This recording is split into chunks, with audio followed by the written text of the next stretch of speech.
Okay. Thanks for joining us today, Aeiramique. We will be talking to you, Aeiramique Glass Blake, for the special election to replace Shirley Weber in the 79th Assembly District. And for those watching, Aeiramique is a restorative justice consultant, a social justice organizer, a youth advocate. She wears a lot of hats, born and lives in Southeast San Diego, raised throughout the county. So thank you for joining us, Aeiramique. Thank you so much for having me. The first question, let me just ask you a general one off the bat. Why do you want to be an assembly member now at this moment in the 79th district? And for such a diverse and large geographic area, what do you think the biggest issue is in the district currently? Really good question. And I've said this over and over again. Anytime there has been a need in my community, I show up. And Dr. Weber no longer holding this seat, I seen a need. I announced later than everyone else. Although I was exploring it at the same time, I really had to take some time to pray, take some time to talk to my community members, talk to the leaders, and really see if this was a seat that people wanted me in and could see me serving in on the next level in what I do. And after about a month of talking to different folks, the same thing I heard over and over again from community leaders were, such a time as this, and you're on assignment. And for me, I think they use those words because they know I never turn down an assignment. When my community calls, I answer. And that's really why I'm running. I mean, I know many of you know I ran for Congress. And this time last year, I was fighting for my life. I had endometriosis and ended up having cancer, lost all my reproductive organs. And I had fought a really hard fight in running for Congress. And I never see myself running for office again. And I really see myself in a diplomat position moving forward because I do a lot of conflict resolution work and equity work. But the biggest thing is if I could fight and fight for my life, I knew everything after that would be easier than what I went through last year. And so that's why I chose to run. I chose to run because I'm answering the call of my community. It is an interesting dynamic because of the politics and all of this. But to answer your question about the needs, I think we'll get kind of in the nuts and bolts of things, but the needs within the community, obviously, right after I got out of the hospital, we had George Floyd murdered. But prior to that, I have been doing so much work around criminal justice and public safety, and making sure that we build issues around equity and racial justice, and equity for everyone, giving people what they need versus what the government says they should have, but really meeting people's needs. And so after George Floyd, all of those different things were taking place. The climate that we are in, obviously everyone knows we need to address our public safety and criminal justice issues, but there's different interconnected needs. I talk about intersectionality and how all of these issues within our communities impact each other. I wrote an article about reparations not too long ago in the UT, and I really talk about the connection and how if we address our disparities and the inequities taking place in every part of our governmental system, we will make collectively, not just for Black folks, but everyone, we will make California and hopefully on the national level a better place, because we're addressing the needs and meeting people where they are and meeting those needs. Oh, and obviously this, you're running for Shirley Weber's seat. She's a titan in the state and obviously here in San Diego.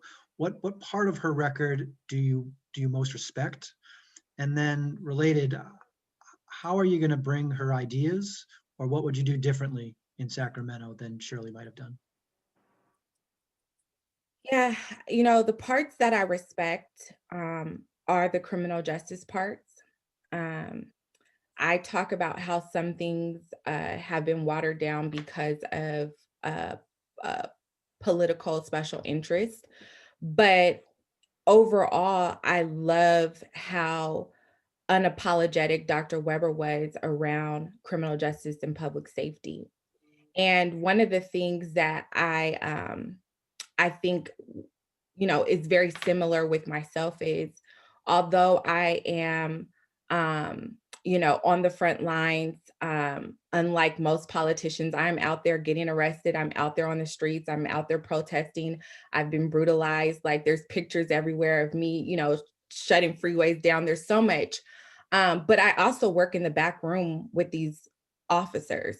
In some cases, I've had to be prosecuted by the DA's office and show up to a board meeting with the very people prosecuting me, right? And in many ways, and me and Chief Neslight have these conversations. We have a really amazing relationship.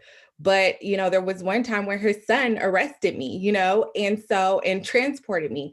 And so I've been really doing the frontline work and the back room work, creating policy that really works for us, but also stepping up and holding folks accountable when necessary. And I think with Dr. Weber, one of the things that she's done well is hold folks accountable, but also be able to have relationship and get things to move forward. Some of the things that I would definitely do differently is, and I always say this, in state assembly and Congress, people either do constituent services and case management really well, or they become this public figure and this advocate, and they move things forward and they move policy. Rarely do we have someone who does both well. And that's what I want to be for people. I want people to see me on the ground in the community like they've always seen me. And it's interesting because a lot of people don't know all the back rooms, work and policy and practice and procedure change that I've really led on. And so I want people to understand you can be this public figure that moves the conversation forward, that is forward thinking and a force to be reckoned with, but you can also be the person that people come to when they want to actually get the work done. And I think that's where I will, do my work. That's the lane I will drive in. I can do both very well, and I've been doing both. Thank you for that answer. Aeiramique, I would like to ask you a little bit about your thoughts on schools reopening. There's a lot of, it's a heated debate and there's a lot of mixed emotions involved. Where do you stand on the issue of schools reopening? Definitely. Thank you for that question. So I've been, on Twitter talking about this, and um, I, I lost my mom, and so I share responsibility with my dad in helping to raise my siblings, and my sister is 14, and Grossmont opened back up. And I always say when young people are in the room, their voices should be the loudest voices we listen to. And I listened to my sister, and she said, because you've had pre-existing conditions and other people in my family, like, I really don't want to go back to school. I don't want to put anybody in harm's way until more people are vaccinated. And so I really started to frame everything around what I heard young people saying. And so for me, I believe that I do not think vaccinations need to be mandated, but I strongly encourage them. I also encourage that we make sure that we do testing after the schools reopen. I also want to have a real conversation about the inequities in our educational system, and it is not a privilege to have portable air, fans and to clean the air.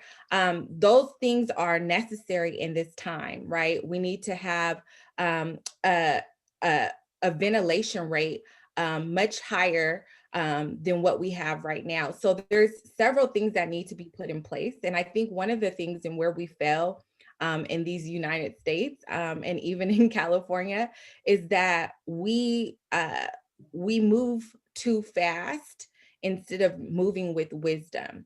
And what we do is we're like, oh, we're very reactive versus proactive.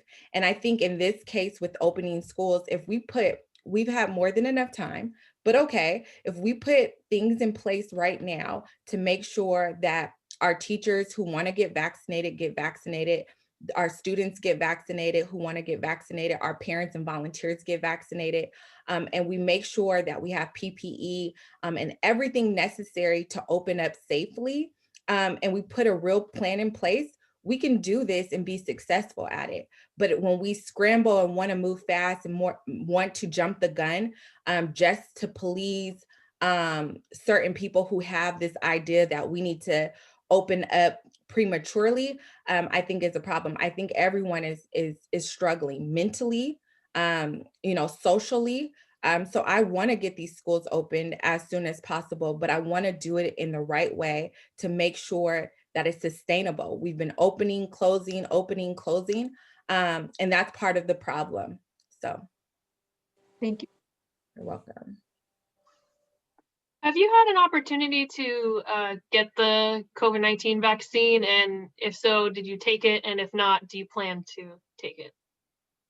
Yes, so normally I would not fall in the category just yet, but I'm 33 years old, but my doctor, who monitors to make sure the cancer doesn't come back, he did put in a special request to make sure that I get it. I struggled with that, and I'll tell you why.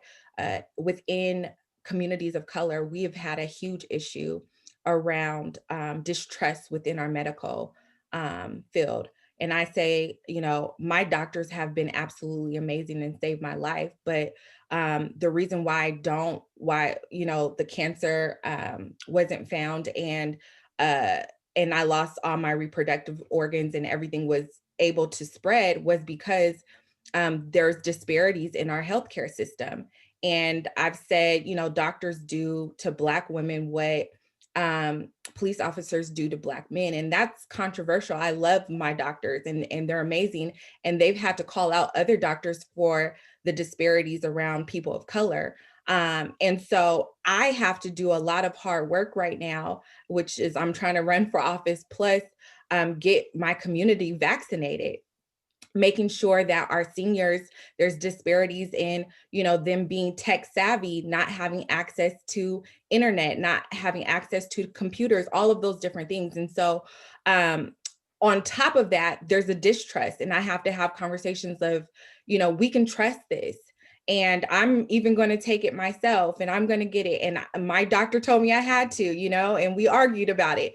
But he was, saying this in my best interest. And that's why I'm also running. People know me and they trust me. And when I say something, I fought for them. So they know I'm not just saying, hey, get this, just to say it or for political reasons. I'm saying this because particularly communities of color are being impacted more because of the disparities and because of the distrust. And we have to get connected and we have to get vaccinated.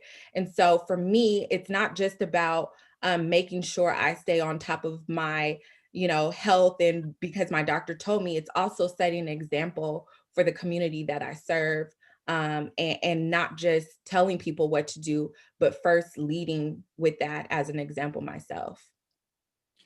What more should the state do to improve public education? Dr. Weber focused a lot on trying to improve teaching and to have more testing of kids, and like I've seen in other states like Massachusetts. What are your reform ideas? Thank you for the question.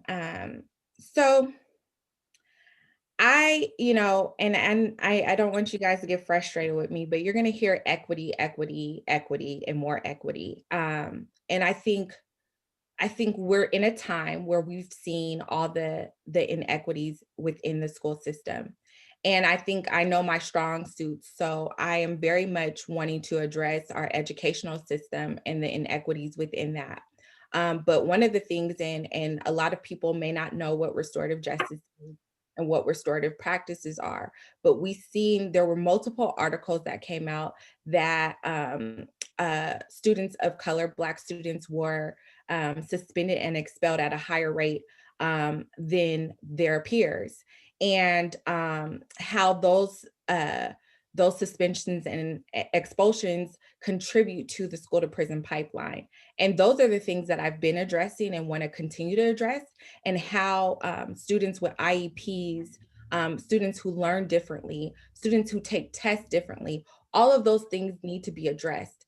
One of the things that, I think there's been question around, what's the difference between equity and equality? And people talk about having equal schools across the board. And I think we have to have real conversations, because the charter conversation comes up and the private school conversation. And I think we have to have real conversations about saying equity is giving people what they need. Equality is giving everyone the same thing. And we understand, and there's studies that show that students learn differently. I was a product of public, private Christian school, and charter school. And one of the reasons why was because I learned very differently. I learned very hands-on, and most teachers in public schools at the time did not understand the way in which I learned. I was very, in gifted programs. And it wasn't until I went to Eastlake High, well, really Nubia Leadership Academy was at Bayview. And I went there, got in because my grandfather had been a deacon there for 50 plus years at Bayview, got it in. And that was the first time I was really around Black students. And they were able to teach me in a way that I could receive. And then I went back to public school after Nubia. And it wasn't until I got to Eastlake High and they had a independent learning program. And there was a principal by the name of Miss Tuck, who took me under her wing and understood the way in which I learned at Eastlake, and got me in the independent learning program. And I did so well. And those are the types of things of why people go over to charter, or why they go to private school, or even homeschool. And so those are the things I want to address, because I do believe that our public education system should be a mixture of equal, meaning I should not go to Del Mar or La Jolla or other places and see that they have other things that our kids consider privilege. Like, if this is what we need to be a better learning environment and to make sure our kids succeed, that's what we need to make sure that we're giving all children in the public education system. But also, I'm not one of those folks that are completely against charter. I'm very much about looking at each school individually and saying, what are you doing right? What are you doing wrong? If we need, and I've been on the end where I've had to advocate for shutting some schools down. And so for me, it's really about looking at the need and meeting that need. And that's what I want to do. I want to build equity into every part of our governmental system, every part of our educational system. And those are the reforms directly. There's been a disconnect with parents really having information about how IEPs work, really having an individualized education plan. There's been a lot of fights between public and charter, and who gets what, and why aren't our public educational schools at the same level as other schools. And so those are the things, the inequities I want to address, but particularly around our disciplinary climate of our schools. I've been leading on that work, and we'll do that with the implementation of restorative practice and restorative justice in our schools. Follow-up question. In 2014, the legislature passed the local control funding formula that was supposed to sharply increase funding to kids from poor areas and foster kids. And 7 years later, there have been reports that said essentially this is like a block grant for urban districts that didn't actually lead to more resources going to help the kids it was supposed to. So I know you wrote a really powerful op-ed for us in June about, no, you can't trust police unions.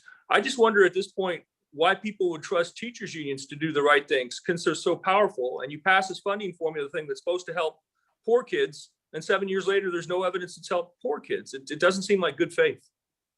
And I agree with you, actually. And I think that would be shocking for some folks because I've been a heavy advocate for teachers and administrators. But I've also, we had schools that were, our kids were not able to read. And because we're very connected to our students and communities, we knew those things, but they were getting pushed through. And so I agree with you in the sense of, we really need to evaluate. And I, at the last debate I talked about how, unions are not created equally.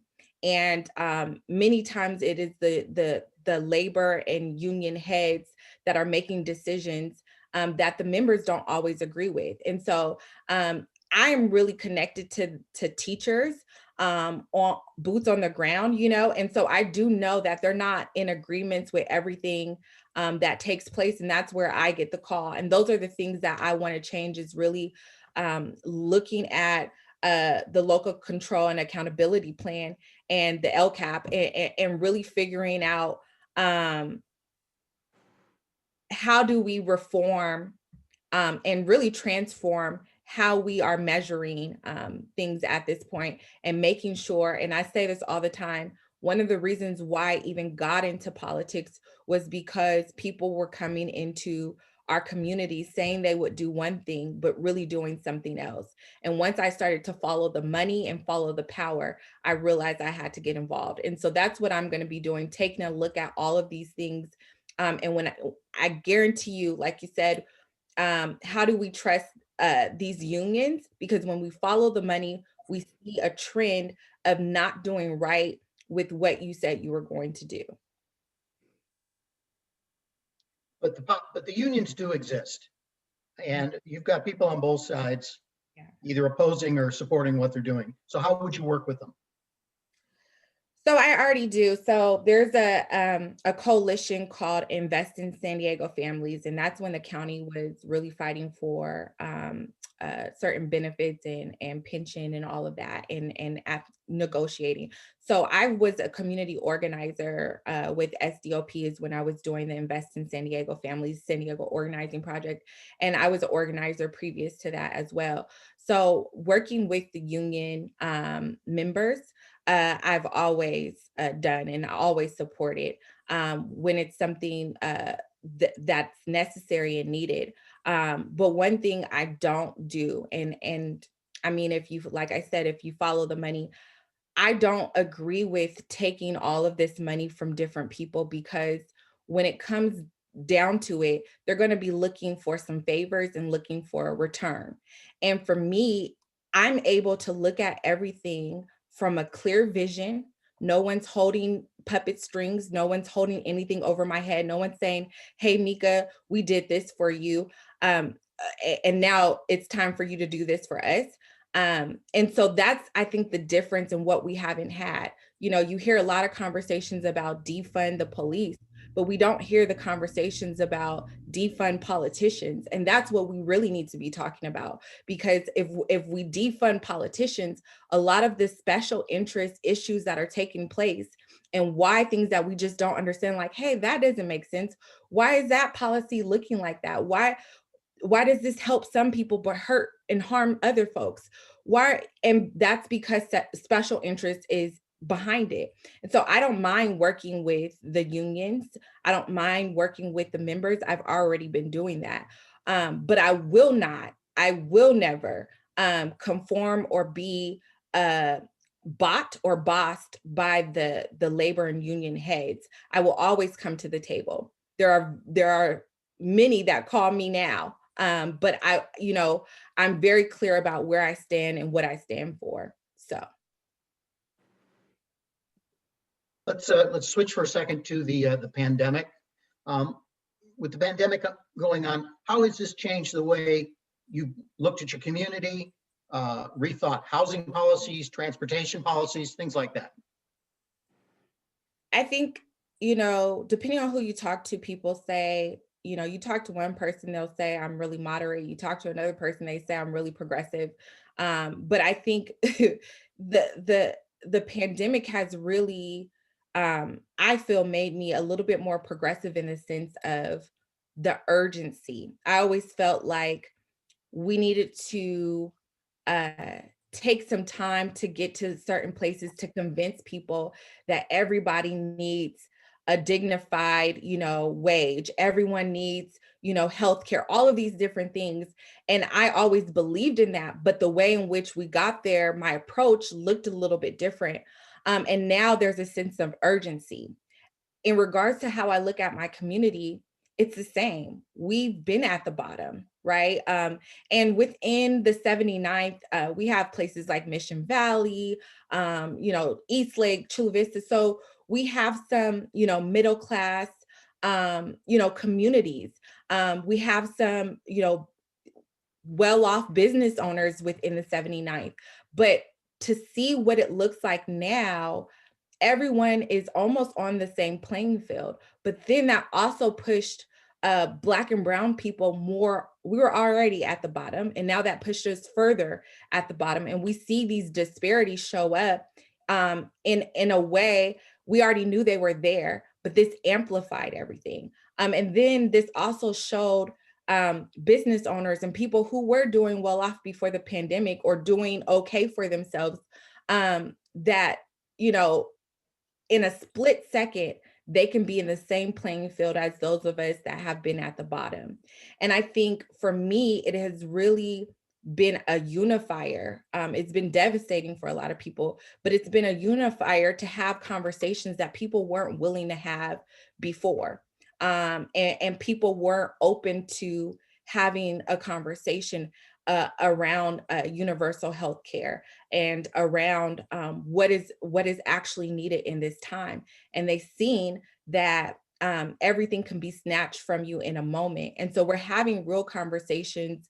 I'm talking to business owners, how they, didn't feel protected and now, have been on the end where they wanted less government involvement and now they want more, and so really having these conversations, I don't think we really have, because there's so much special interest always involved, we really aren't able to have balanced conversations with real perspectives. And I think that is what I was already having them, but I think that is what brought other people to the conversation now.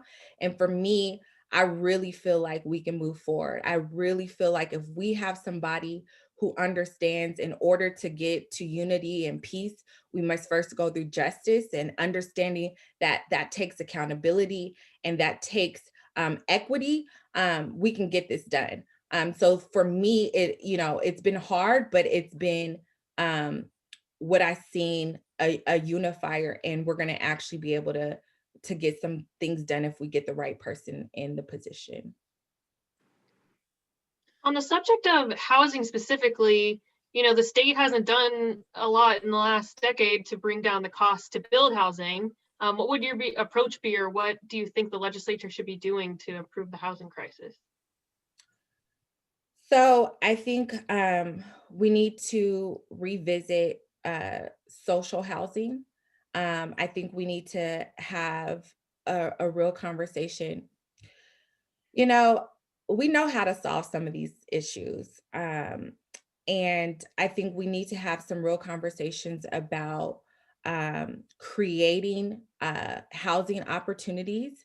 One of the things that I truly want to do, and I've been talking about this on the local level for a while now, for years, is I see the disparities with young people being priced out and not being able to stay here.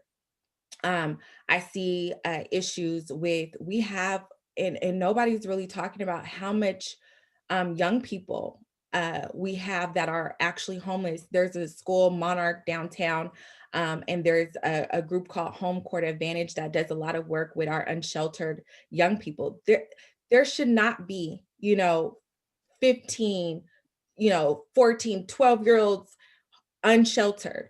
And so I really want to bring state-funded resources and create mixed communities. There's and what I mean, and I can give you an example of mixed communities. There's a community, Mission Valley sativa. And there is, I think I'm saying it right. And there is, I mean, it's, low income, fixed income housing, low income housing. You have luxury housing, you have apartments, you have townhomes, you have houses, and it's a mixed community. And I want to do that, incorporating green community, making public transportation accessible, making sure, and when I say accessible, I rode the trolley and the bus for a long period of time, to and from City College, from El Cajon, and then from other places within San Diego that I've lived, and it was not accessible in certain communities, and so I want to make sure that we build whole communities and mixed communities so that everyone feels a sense of belonging. That's how we build that unity component. That's where we make people and allow them to know that they can live a dignified life. We need to get out of just putting people in one particular community that are low income, or one particular community that are on fixed income. We need to mix it up. And that's how we start to deal with not only, the disparities, but those racial disparities. So that's some of the things that I want to do on a state level. But I also, one of the things that we could have done a long time ago is built those tiny home communities, particularly for transitional age youth, foster care youth that have been involved in the criminal justice system. And also, well, I'll talk about the criminal justice stuff in a second, but so that's one of the projects that I really want to do. We've had volunteers that were ready to operate like Habitat for Humanity, and build these communities. My dad's an architect. He and his team were really willing to help. But going to the city and the county and really figuring out what land could we use, and so I, on the state level, want to use state resources and look at California as a whole. LA has some of the same issues, if not even more, and look at where we can build these transitional housing, tiny home communities.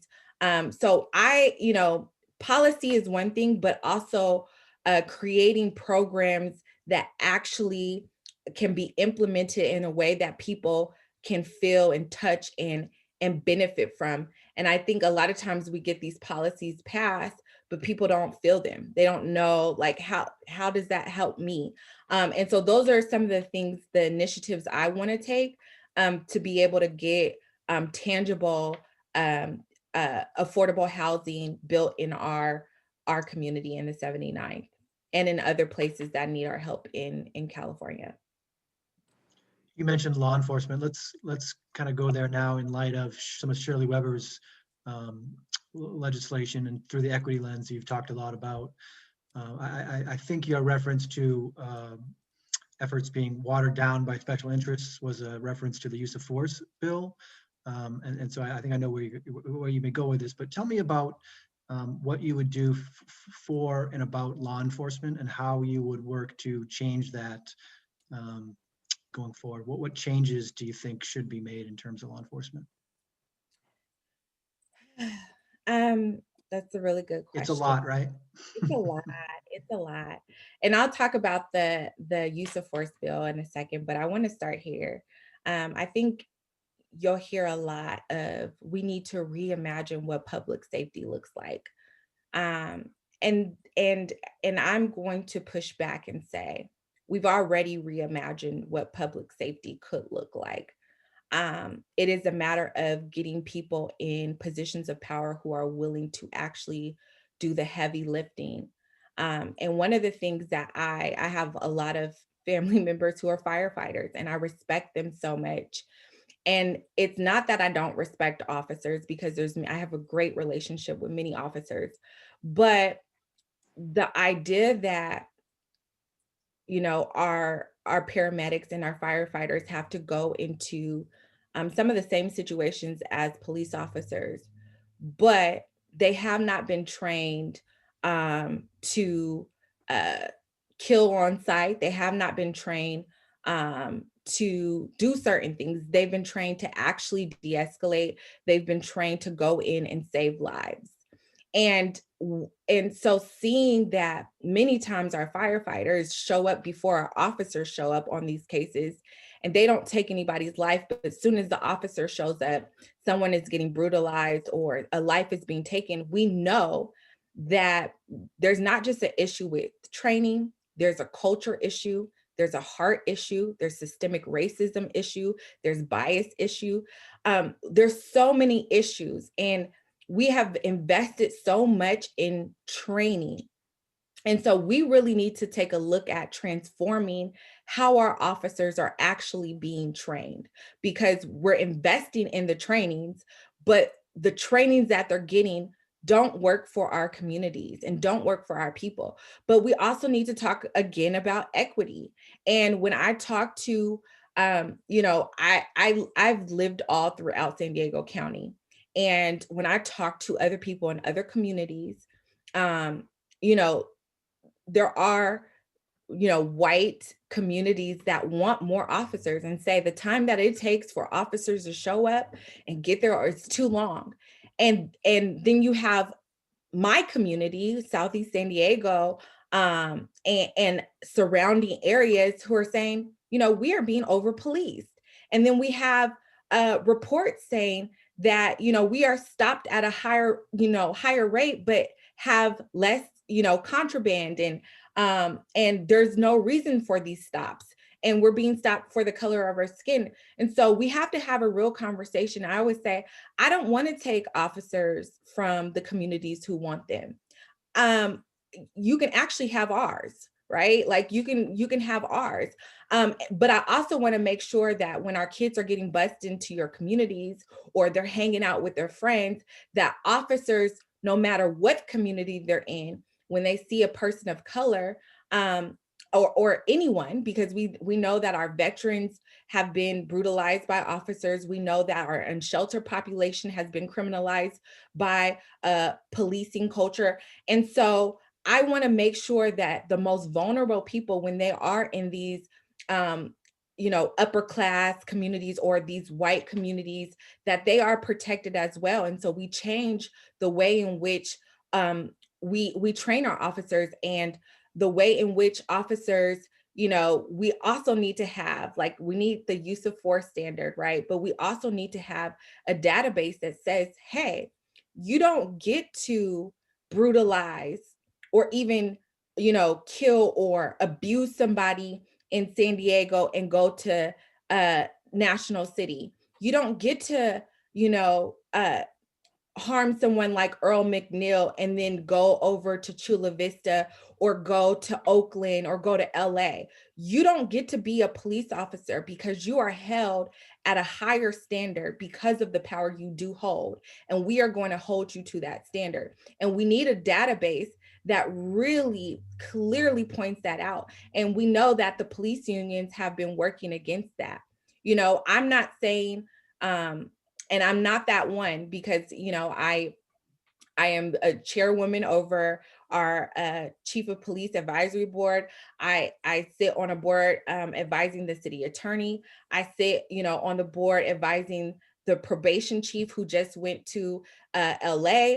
And so I work closely hand in hand with police officers. So that's why I know what good policing looks like. We need to rethink about, guardian versus warrior. A lot of our officers show up like warriors, and we really need guardians. We need people to protect our communities, but then we also need programming. Why you hear the word, I think people get so caught up in defund the police, and really it is reallocation of resources.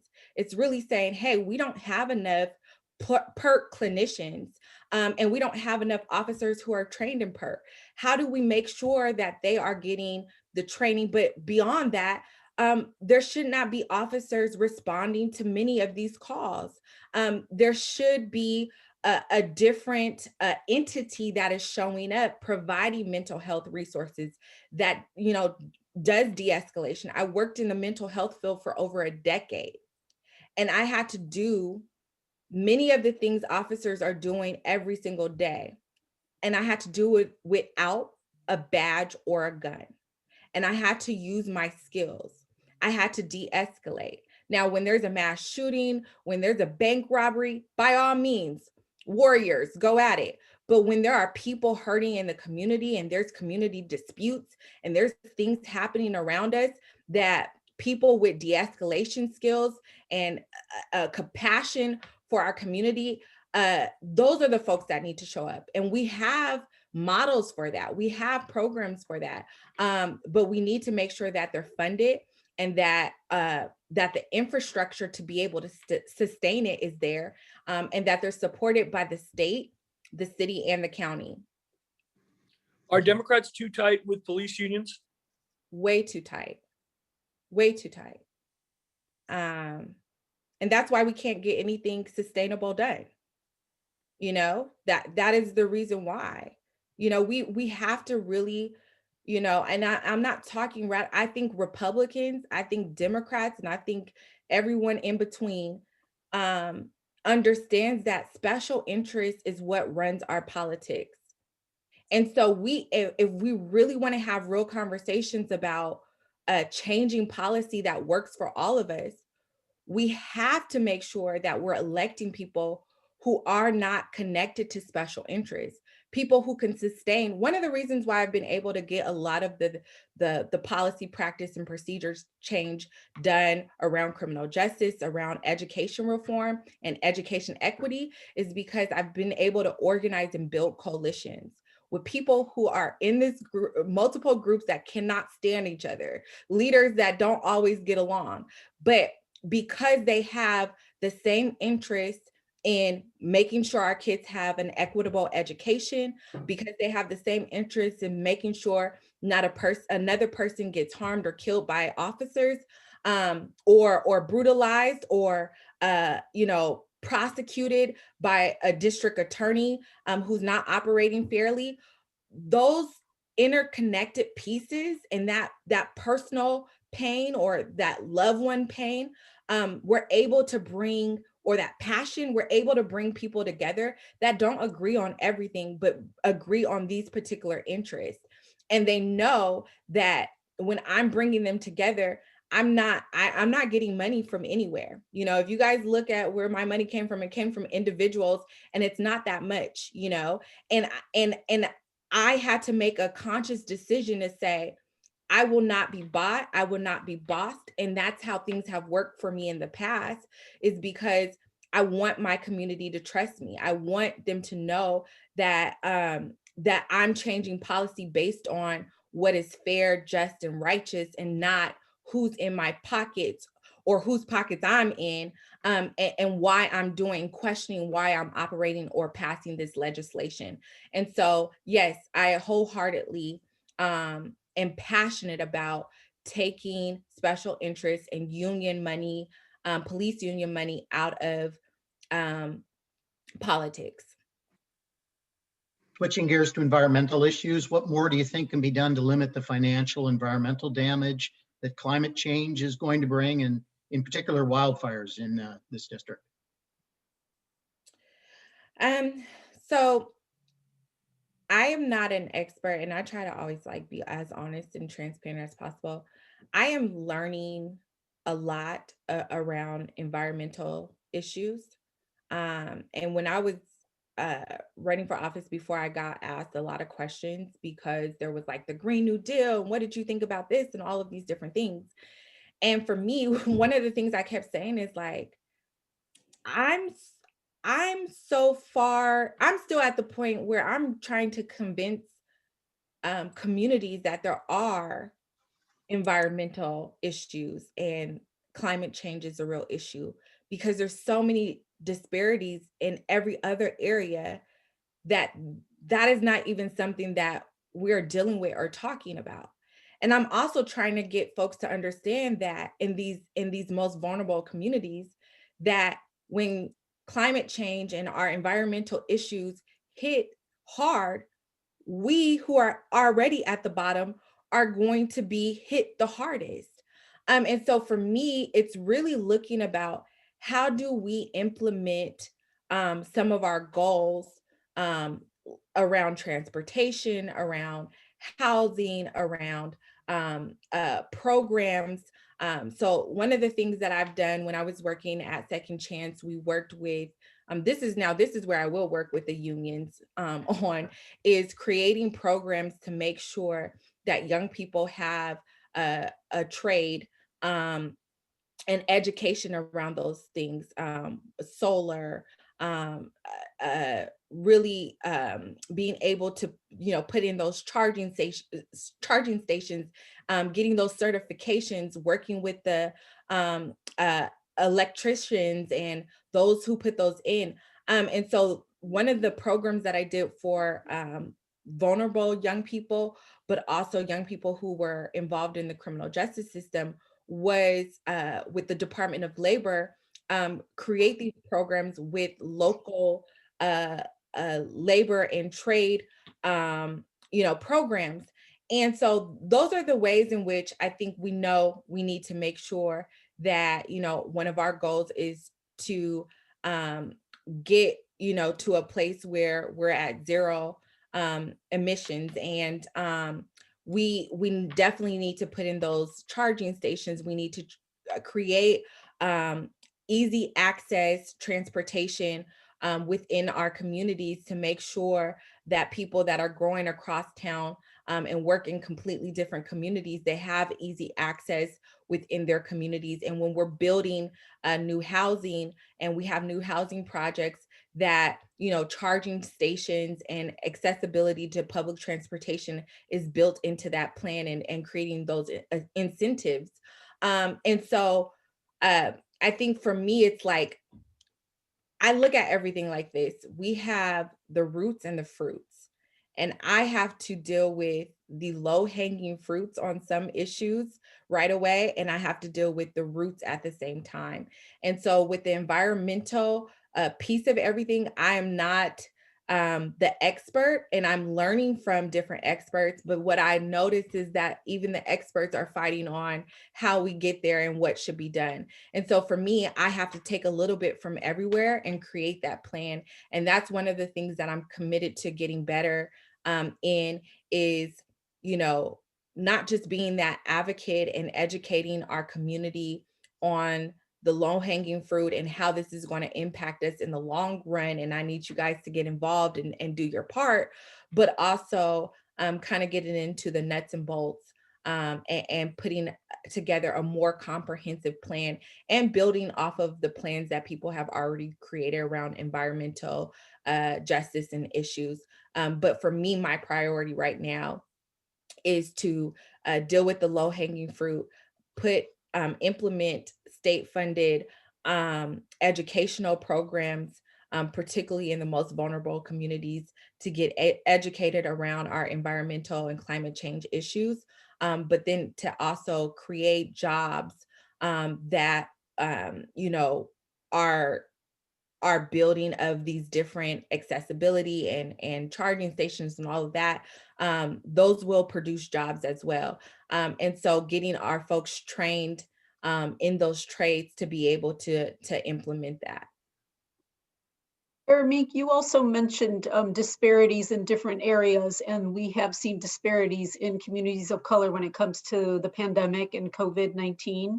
So I wanted to ask you, your district would include Bonita, parts of Chula Vista, National City, communities of color that have been hit so hard. And there are disparities there, and we've seen them. What would you have done differently the way, what we've seen as far as the vaccine, as far as people being treated? What would you have done differently? As people of color, because we've been harmed so much, we are very skeptical of a lot of things. And a lot of information doesn't always hit our doorstep. And so I would have made sure that as we were rolling out a vaccination plan, that we had credible messengers out there. We invest so much into politics and campaigns, but when it's actually connecting people to the programs and hey, we did pass this legislation, and hey, there are these resources. We do a horrible job at connecting people to those resources and providing case management and providing information for them to access those resources. And so for me, I would have had credible messengers out there that would have gone into those most vulnerable communities where we do see those deep disparities, holding, social distancing events, knocking on doors, doing all of the real work. We had to do a lot of work around census because we've seen that there were a lot of communities not being counted because, again, of that information disparities and being a skeptic of like, why do you need my information? What do you want to know about me? And so we have to have those real conversations about why we feel this way, why we operate the way we do, but also meet people where they are. And that's really what I would have done differently. I would have planned things out. I'm very strategic in the way in which I move. And I think, people who know me know that. And that's why they trust me, is because I'm going to look at everything and I'm going to say, who needs what right now? And how do I meet them where they are? We have so many seniors who, they weren't showing up to the South Bay vaccination location. They can do 2,000 vaccinations a day, and I think they were getting something like 700 on a good day, right? And so why is that happening? We know it's happening because there's language barriers. We know it's happening because there's accessibility issues around our internet and tech. We know that there's distrust. And so I would have put it in a plan already knowing this, because I'm connected to my community. I'm not a politician who's disconnected. I'm a public servant who's very much right there in the trenches. And I would have put money towards making sure that people had the help and resources to get the vaccinations, to get PPE, to know where their food banks are, to know, where they can get the help that is needed.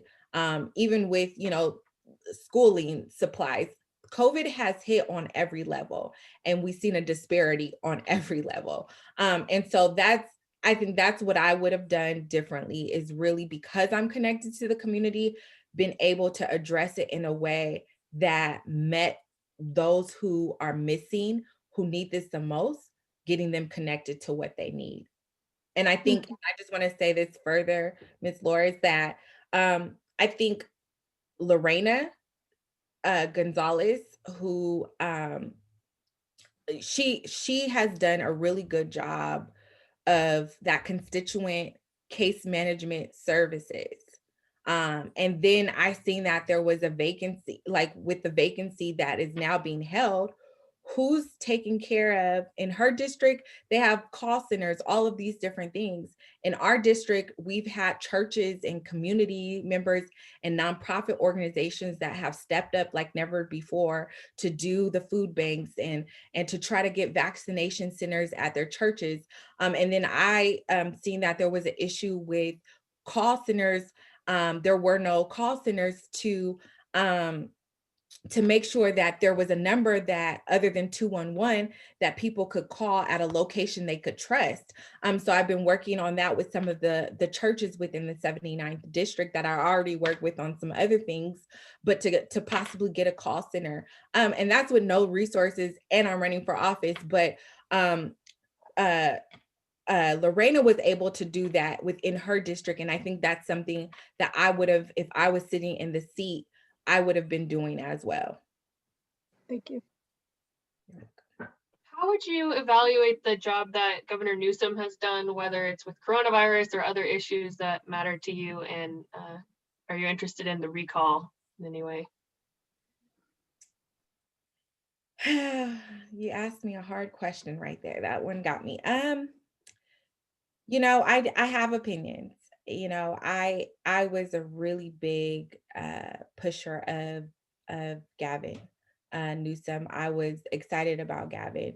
And I think that we have to, I'm okay with showing grace in this situation.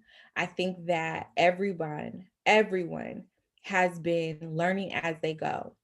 And we have all made mistakes around um, uh, addressing COVID-19, and including myself. And how we would operate, and what we should and should not be doing. And so I think this is a Republican tactic happening right now. Um, and I don't want to really buy into it.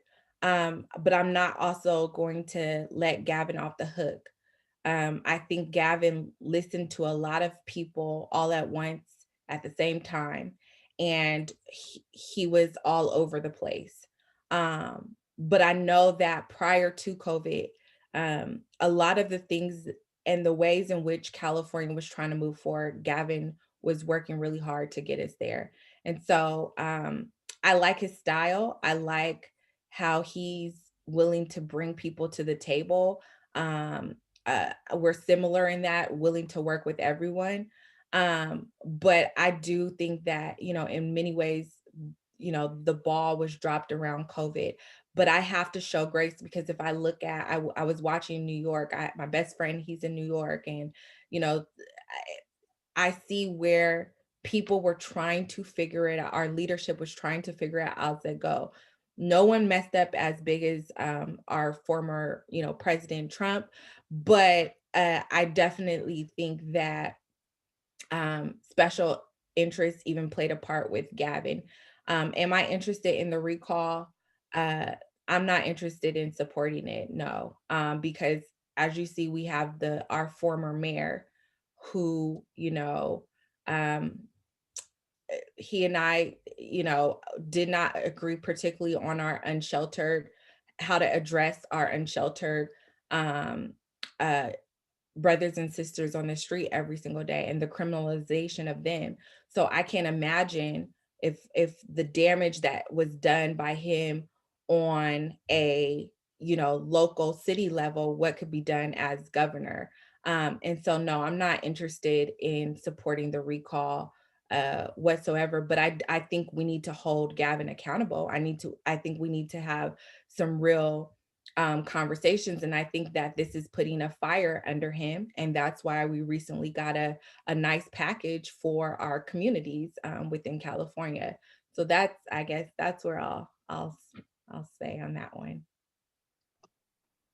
If not him, maybe specifically, is there a local or statewide leader that is a model to you, or someone that you think is doing things the right way? And also nationally, is there a model for you, or a role model? In the governor position, okay. So I am, and I believe Nathan and Gavin are friends, but I'm a big fan of Nathan Fletcher. But again, I think that that everyone's been trying to figure it out. So, and I said this when Nathan got elected, I said, I can see him in a governor position. And I think early on, I was in the hospital watching Nathan do these briefings and roll out plans. And so I don't think he'll be running for governor if Gavin is recalled, but he would be someone I would say that led really well and put, a Black woman doctor in a position where she was already in the position, but really allowed her to lead. And so I see him, but on a national level, It doesn't have to be specific to COVID either, just okay. just policy wise. Yeah, policy wise, I can't think of like anyone off the top of my head right now. I mean, there's people I am friends of or fans of. And, obviously Alexandria, I see her, I like her ability to call things out for what they are. On the other hand, I'm really one of those people where and I say this all the time, I will burn your wall down, but I'll build a bridge when you're ready. And I think sometimes we have politicians and people that are super progressive and that are just so used to burning walls down, but don't come back to build that bridge and to figure out how do we work together to get stuff done. And I think that's where her and I like differ. I will call things out, tell you like it is, but I'm always willing to work with you. And so there's some things I admire about her. Obviously, I voted in the primary presidential. I voted for Castillo, and I really love people who, similar to President Obama, who have the ability to say it like it is and have those uncomfortable conversations, but then also have this, and I say this, conflict when nurtured properly produces growth. And any leader who knows how to nurture conflict in a way that produces growth and moves us forward, I am a fan of. So yeah, I think that's a on the spot hard question for me. And then I love who we call Auntie Maxine Waters. She's one that tells it like it is. She's in LA, and she's one, congresswoman. So there's probably a lot of people, I follow on the Congress level, on the state level. And that's what I want to bring is I don't see too many people standing out. I think that's one thing that Dr. Weber did, was she stood out. And I think I will be that leader that is necessary on the state level, that my community can trust and depend on, but that California can look to move us and lead us forward. Just a quick follow-up. My machine might have garbled it. Who did you say you voted for in the presidential primary? Oh, I hope I didn't get his name wrong. Castillo? Castro? Castro. Okay, sorry for pronouncing his name. You're like, who? Yes.